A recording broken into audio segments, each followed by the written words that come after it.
what would you recommend for somebody like an ADHD individual who is impulsive and how to deal with that so that we don't spend all of our hard-earned money? Well, there's a couple of things. There's two elements. There's buying for yourself and there's buying for others. So let's start with buying for yourself. You like Legos. But just a little bit. You like them. But what are some things that you care about more than that? I mean, you care about maybe college for your kids. You care about financial goals. So I think sometimes offsetting impulsive categories with things that you actually deeply care about can be an interesting method for dealing with that. For instance, dining out, okay? Yeah. Some people like to dine out for entertainment, but the majority of people dine out for convenience. Sure. Right? They exchange money for time. They don't have time to cook, so they give money to the problem, and therefore they dine out a lot. What I recommend to people in that situation is to find something that whatever your financial goal is. I'd like to put $100 more a month into my kids' college fund. Okay, well, that means you're going to have to spend $100 less towards whatever your problem area is. I'm not suggesting Legos is a problem. Now, just a little bit. Just a little bit. The second thing is when you spend money on others.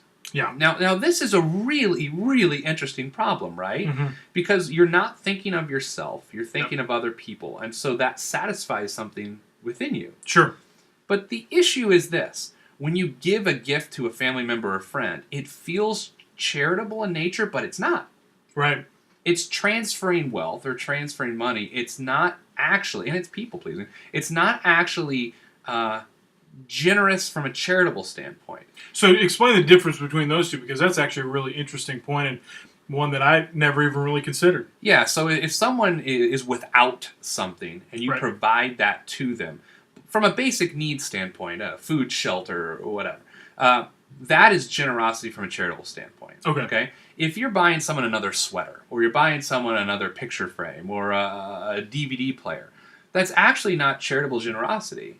It's being abundant. Because think about this. We give people things based on the concept of scarcity and abundance. Right. When you feel like you want to have a lot, and you feel like you do have a lot, you feel abundant. Yeah. And you want to share that and have other people feel a part of that.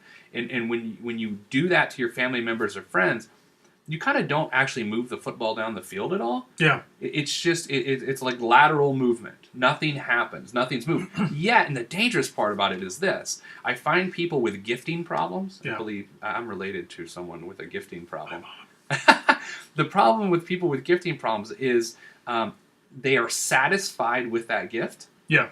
And then therefore they actually don't contribute a lot from a society standpoint, from financial contributions and charitable contributions, which sounds really strange. Yeah, because they think that they've already exactly covered that. That's really actually a good point. And in fact, it reminds me of Seinfeld. We should all just donate to the Human Fund. Right. And please do. I think sometimes we just get out of control with spending. So one of the best things you can do, and this is cathartic in many ways, is write down everyone you're going to buy for, and then write a dollar amount next to their name. Now, Ben, so $1 is that? No, any dollar amount that you choose to spend on. Now, this is weird, right? Yeah. Because basically what you're doing is say, okay, my sister, $40. Yeah. My mother-in-law, $6. You know, whatever. You kind of do that whole thing. $5.95. Yeah.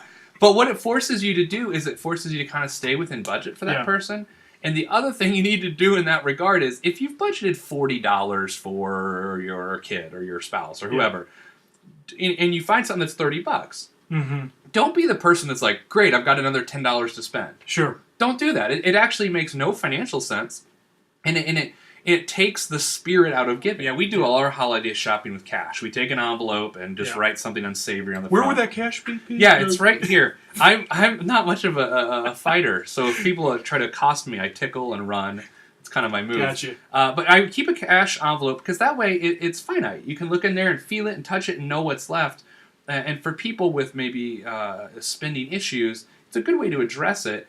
And I'll tell you, Ben, you'll spend less than ever before in the holidays. And what my wife and I do at the end of the holiday is whatever cash is left in the envelope, we just donate to our favorite charitable organization. Pete, I want to go ahead and tell you about myself and my charity. This is just a taste of the financial wisdom that Pete the Planner offers. And so I want to encourage you, if you've got questions about refinancing, life insurance, elderly parent financing, should I lease, should I buy, should I rent, should I own, visit Pete the Planner's website. go to www.petetheplanner.com. He has got just a ton of resources. He offers books. There's even a place where you can click to ask questions, and he himself will answer your questions directly. So, this has been Glenn, and it's all about doing one thing. Keep moving forward. God bless.